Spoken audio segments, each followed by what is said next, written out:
Your Excellencies, honorable members of the Hellenic Parliament, distinguished guests, colleagues in the diplomatic corps, ladies and gentlemen, mga kababayan, the national anthems of the Republic of the Philippines and the Hellenic Republic.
To introduce our guest of honor is His Excellency Giovanni E. Palek, Ambassador of the Republic of the Philippines to the Hellenic Republic.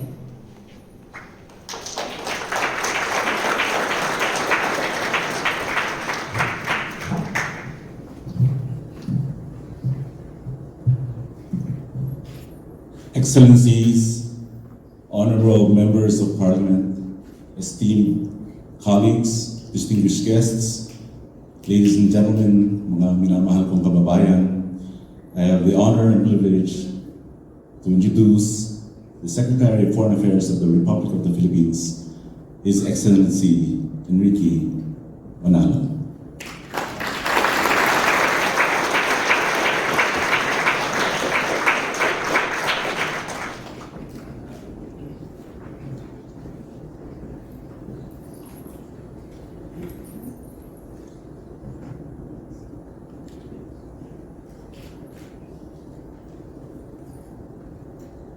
The Honorable Stratos Simopoulos, President of the Greece-Philippines Parliamentary Friendship Group, the Honorable Yargos Piniopoulos, the Mayor of the Municipality of Salamina, Mr. Costas Ragoyanis, Deputy Minister of the Ministry of Foreign Affairs, Mr. Yanis Soulakis, Secretary General for Greeks Abroad and Public Diplomacy, Ministry of Foreign Affairs, Ambassador Aga Bauta, the Chief of Protocol, Ministry of Foreign Affairs, Excellencies, members of the Diplomatic Corps, esteemed guests, colleagues, ladies and gentlemen, mga kababayan. Good evening and magandang gabi. I am very honored to be in Athens to celebrate with you the 126th anniversary of the Declaration of Philippine Independence. I'm also honored to be the first Philippine foreign minister to visit Greece in over 3 decades.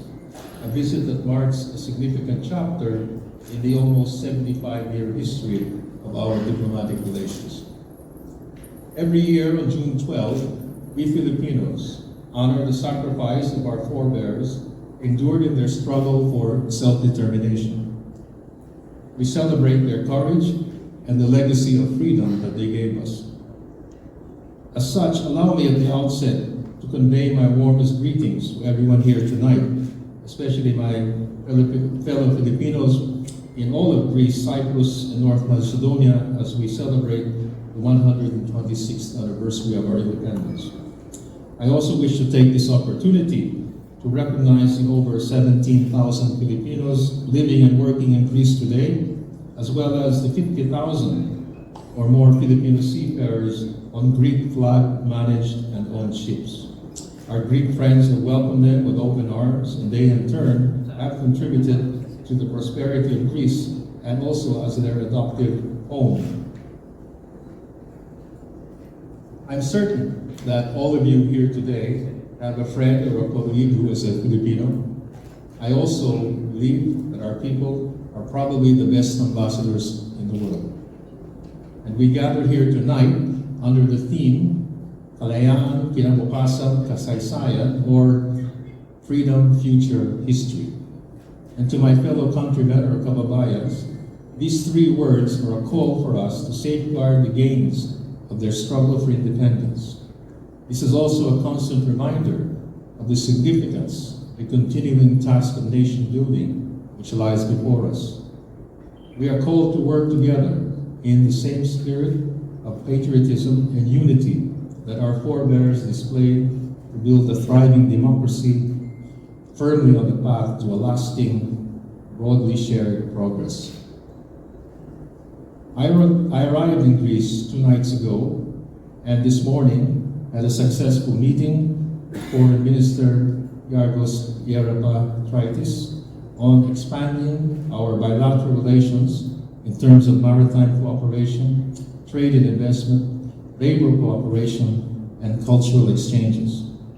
I also had a very fruitful discussion yesterday with Defense Minister Nicolaus Diaz to explore opportunities to enhance our defense ties. I was also privileged to meet the Prime Minister yesterday for a good and very fruitful exchange. Today, I've also been given the privilege of speaking at the Hellenic Foundation for European and Foreign Policy, and in my remarks, I emphasized that the Philippines and Greece share two essential legacies. We're both democracies, and our long-standing democratic traditions have become the basis for our shared interest and advocacy in building a rules-based international order.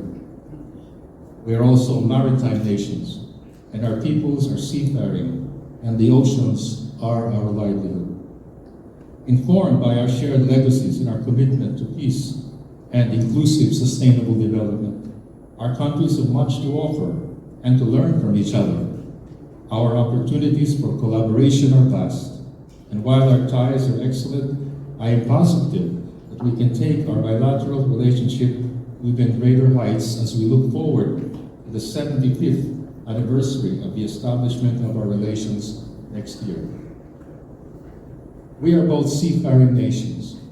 Our countries depend to a great extent on access to the sea and its resources. As such, both our countries are committed to strengthening maritime cooperation, enhancing maritime security, protecting the health of our oceans, and ensuring responsible governance of the global commons on the basis of international law, in particular the UN Convention on the Law of the Sea or UNCLOS. And this is especially relevant in a number of crucial waterways, especially in our region in the South China Sea. As a leading maritime and shipping power, Greece has a considerable stake in maintaining a rules-based order in the South China Sea. Greece, as the world's largest ship-owning country, with shipping contributing to about 8% of its GDP. This is especially significant to the Philippines, given that around 50,000 Filipino seafarers help crew Greek-flagged ships. An estimated $3.37 trillion worth of global trade passes through the South China Sea annually, accounting for about a third of global maritime trade. And a significant number of ships plying these routes are Greek and many staffed by Filipinos. As such, the safety and freedom of overflight, responsible use of marine resources, and the preservation of the marine environment, and the upholding of UNCLOS's preeminence in any kind of maritime dispute and ocean governance is especially relevant not only to our two countries, but to all countries in the world. And I hope that we will continue to closely work together on these matters. In closing, let us remember that our freedom, our shared legacies, and our commitment to building a peaceful and prosperous world bind us together and guide us as we forge ahead towards building a better future for our pupils. So, ladies and gentlemen, may I now ask all of you to join me in a toast to all of us here this evening. And again, as I said earlier, to the continued peace and prosperity of both our countries, to the good health and success of our leaders, and to the enduring friendship and partnership between the Philippines and Greece. Thank you and mabuhay. Cheers.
Thank you very much, Excellency.